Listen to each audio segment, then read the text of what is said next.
नमस्कार, welcome to the success point. आज कक्षा 9 की कृतिका पाठ्य पुस्तक का रीड कैट डी नामक पाठ का सार और संबंधित क्वेश्चन आंसर देखने वाले हैं। तो पाठ को जिस प्रकार से रीड कैट डी पाठ जगदीश चंद्र माथुर द्वारा लिखी गई है। पाठ में लड़कियों को शादी के लिए भेड़ बकरियों की तरह उन्हें पहले परखा जाता है। लड़कों के दोषों को न देखकर लड़की के गुण पर दोषों की छानबीन की जाती है। कहानी में उमा के विवाह के लिए गोपाल और उनके पुत्र शंकर देखने आते हैं। मतलब कहानी में एक पात्र उमा है जो लड़की है और उसको शंकर नाम का लड़का देखने आता है। उमा एक पढ़ी लिखी हुई लड़की थी। उमा के पिता रामस्वरूप अपनी पुत्र की उच्च शिक्षा को छिपाते हैं। जब उमा सबके सामने आई तब गोपाल हैरान हो जाते हैं। उमा लड़कियों को भेड़ बकरी की तरह मानने वाले गोपाल को बहुत सुनाती है। उमा उनके बेटे शंकर का लड़कियों के छात्रावास के चक्कर काटने की आदत के बारे में सबको बता देती है। वह कहती है कि शंकर छात्रावास के चक्कर लगाने के कारण बहुत बुरी तरह पिट चुका है, जिसके कारण उनकी रीढ़ की हड्डी की टूट गई। वह बड़ी मुश्किल से अपनी जान बचा सके थे। गोपाल यह बात सब सुनकर अपना संतुलन खो बैठता है। शंकर की यह सुनकर हैरान रह जाता है। इस प्रकार यह नाटक खत्म हो जाता है।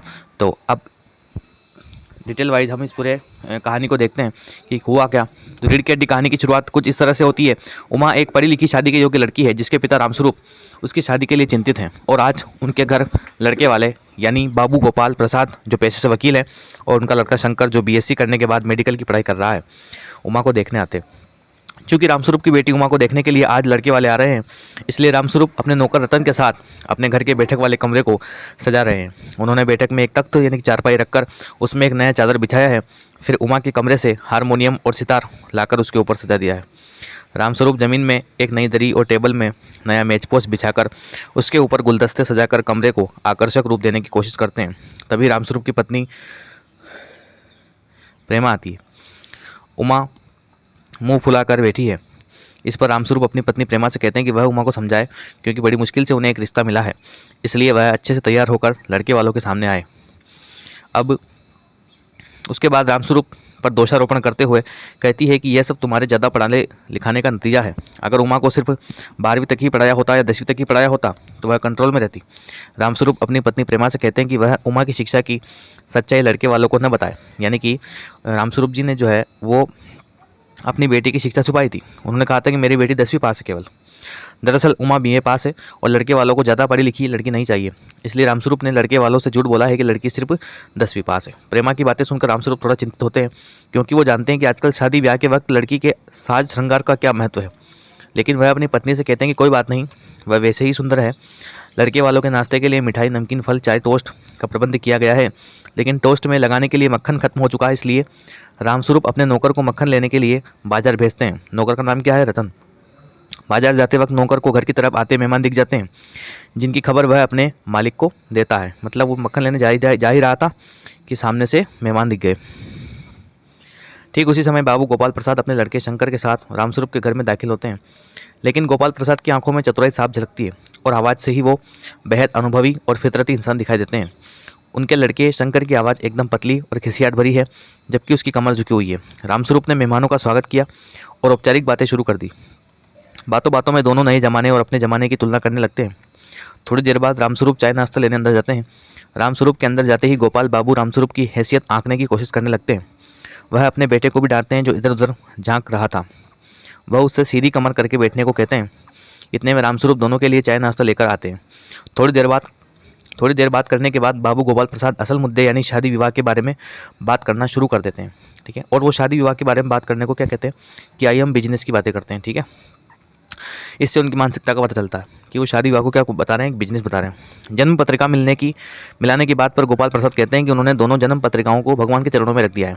बातों बातों में वो अपनी संकीर्ण मानसिकता का परिचय देते हुए कहते हैं कि लोग उनसे कहते हैं कि उन्होंने लड़कों को उच्च शिक्षा दी है, इसलिए उन्हें बहुएं भी ग्रेजुएट लानी चाहिए। गोपाल प्रसाद जी कह रहे हैं, लेकिन मैं उनको कहता हूँ कि लड़कों का पढ़ लिख कर काबिल होना तो ठीक है, लेकिन लड़कियाँ अगर ज़्यादा पढ़ लिख जाए तो अंग्रेजी अखबार पढ़कर पॉलिटिक्स करने लग जाएँ तो घर गृहस्थी कैसे चलेगी।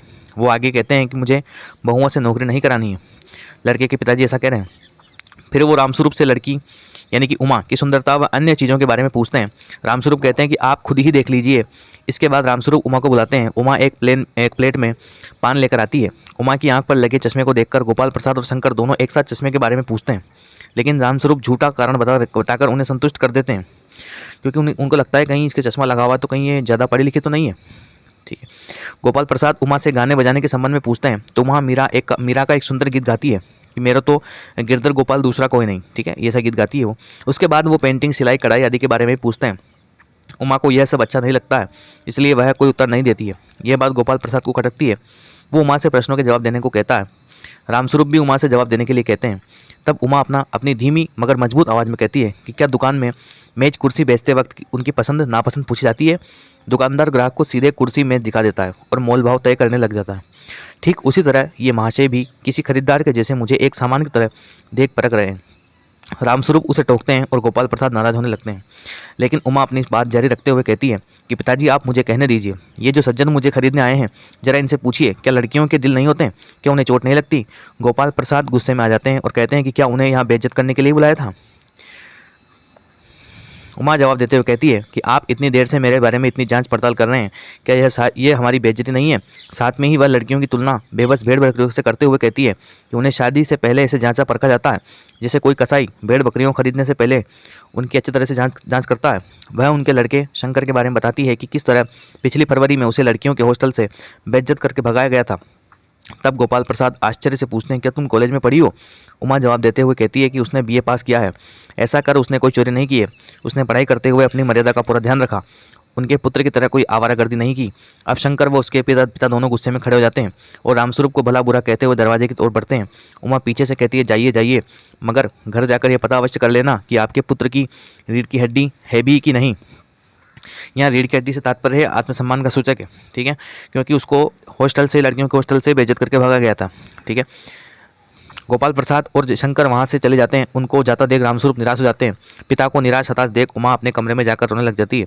तभी नौकर मक्खन लेकर आता है और कहानी खत्म हो जाती है। तो इस प्रकार से ये कहानी का पूरा सार देखा हमने।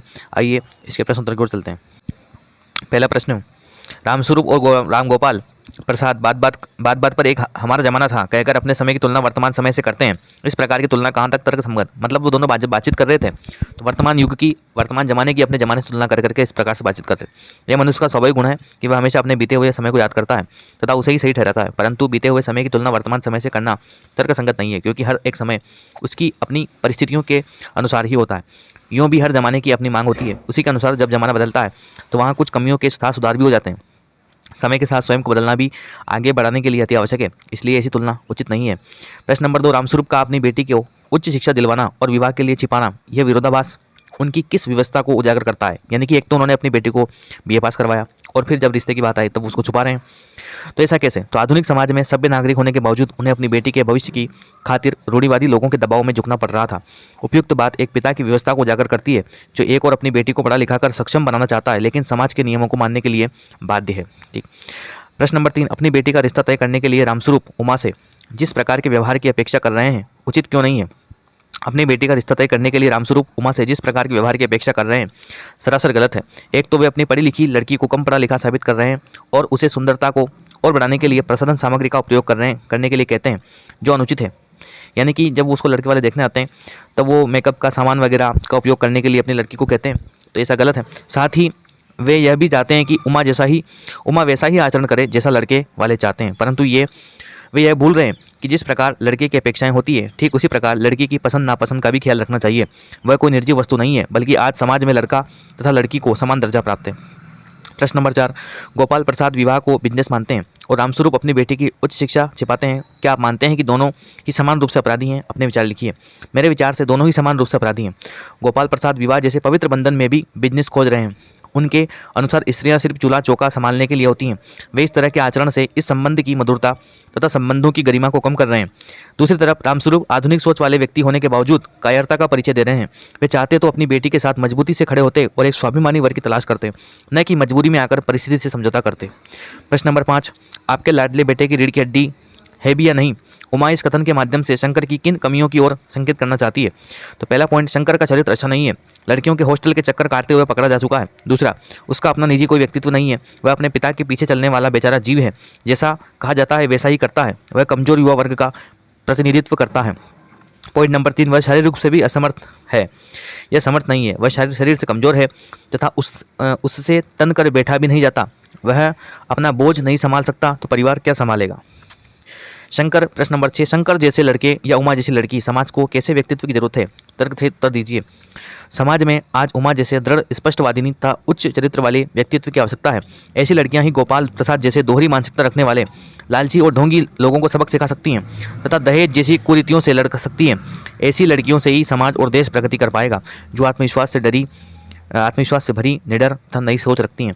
इसके विपरीत शंकर जैसे लड़के समाज के लिए अभिशाप हैं। शंकर जैसे व्यक्ति समाज को कोई दिशा नहीं प्रदान नहीं कर सकते, न ही प्रेरणा स्रोत बन सकते हैं, बल्कि वे समाज के लिए क्या हैं? बोझ हैं। प्रश्न नंबर 7, रीढ़ की हड्डी शीर्षक की सार्थकता स्पष्ट कीजिए। जिस प्रकार मानव में रीढ़ की हड्डी महत्वपूर्ण मानी जाती है, ठीक उसी प्रकार वैवाहिक रिश्तों में लड़का और लड़की रीढ़ की हड्डी के समान होते हैं। उनके स्वस्थ रिश्ते पारिवारिक शांति, अपनापन और समृद्धि का कारण बनते हैं। इस पाठ के जरिए यही बताने का प्रयास किया गया है कि नर और नारी दोनों में ही समानता होनी चाहिए। नारी को कमतर समझकर हम एक प्रगतिशील समाज की कल्पना नहीं कर सकते। अतः यह उचित शीर्षक है। यहाँ रीढ़ की हड्डी समाज के मजबूत युवा वर्ग का प्रतीक भी है। प्रश्न नंबर 8, कथा वस्तु के आधार पर आप किसे एकांकी का मुख्य पात्र मानते हैं और क्यों? इस कहानी में कई पात्र हैं, परंतु सबसे सशक्त पात्र बनकर जो उभरता है वह उमा का ही है। उमा की उपस्थिति भले थोड़े समय के लिए थी, परंतु उनके विचारों से प्रभावित हुए बिना हम नहीं रह पाते। वह हमें बहुत कुछ सोचने के लिए मजबूर करती है। उसकी उपस्थिति नारी समाज को एक नई सोच और दिशा प्रदान करती है। प्रश्न नंबर 9, एकांकी के आधार पर रामस्वरूप और गोपाल प्रसाद की चारित्रिक विशेषताएं बताइए। तो रामस्वरूप आधुनिक और प्रगतिशील विचारधाराओं के संपन्न एक मजबूर पिता हैं। वे एक तरफ तो स्त्री शिक्षा के समर्थक हैं, परंतु बेटी के विवाह के समय यही शिक्षा वे छिपाने का प्रयास करते हैं, जिससे उनकी व्यवस्था तथा कायरता झलकती है। राम गोपाल निहायती चालाक, बड़बोले, लालची और पढ़े लिखे होने के बावजूद स्त्री पुरुष की समानता में अविश्वास रखने वाले दकिया सुनी व्यक्ति के रूप में उभरते हैं। इसी कारणवश वे मेडिकल में पढ़ने वाले बेटे का विवाह कम पढ़ी लिखी लड़की से करना चाहते हैं। वे विवाह जैसे पवित्र रिश्ते को बिजनेस मानते हैं। इससे उनका लालची स्वभाव पता चलता है। प्रश्न नंबर 10, इस एकांकी का क्या उद्देश्य लिखिए। तो यह एकांकी स्त्री पुरुष की समानता का पक्षधर है। लड़कियों के विवाह में आने वाली समस्या को समाज के सामने लाना है। बेटियों के विवाह के समय माता पिता को होने वाली परेशानियों को उजागर करना है। स्त्री शिक्षा के प्रति दोहरी मानसिकता रखने वालों को बेनकाब करना, स्त्री को अपने विचार व्यक्त करने की आज़ादी देना तथा उसका सबल व्यक्तित्व प्रस्तुत करना है। प्रश्न नंबर 11, समाज में महिलाओं को उचित गरिमा दिलाने हेतु आप कौन कौन से प्रयास कर सकते हैं? तो पहला पॉइंट, स्त्री शिक्षा को बढ़ावा देना चाहिए। अगर लड़की पढ़ी लिखी होगी तो ये सब समस्या नहीं आएगी। प्रश्न नंबर 2, अपने समय की महान एवं विदुषी स्त्रियों का उदाहरण समाज में प्रस्तुत करना चाहिए ताकि अन्य लोग प्रेरणा ले सकें। उसके मान सम्मान का ध्यान रखना चाहिए तथा समय समय पर उन्हें पुरस्कृत करना चाहिए। मीडिया आदि के द्वारा उनके अस्तित्व की गरिमा का ध्यान रखा जाए। अश्लील चित्र, संगीत आदि पर प्रतिबंध लगाना चाहिए। लड़के और लड़की को समान अधिकार मिलने चाहिए। हमें महिलाओं को हीन दृष्टि से नहीं देखना चाहिए। महिलाओं को उचित आदर सम्मान देना चाहिए। महिलाओं को उनकी इच्छा के अनुसार हर क्षेत्र में आगे बढ़ाने को प्रोत्साहन कर देना चाहिए। इस प्रकार से इसके सभी प्रश्नोत्तर पाठ का सार बहुत ही अच्छी तरीके से हमने देखा। आशा करता हूँ कि वीडियो आपको पसंद आएगा। मिलते हैं नेक्स्ट वीडियो में। धन्यवाद।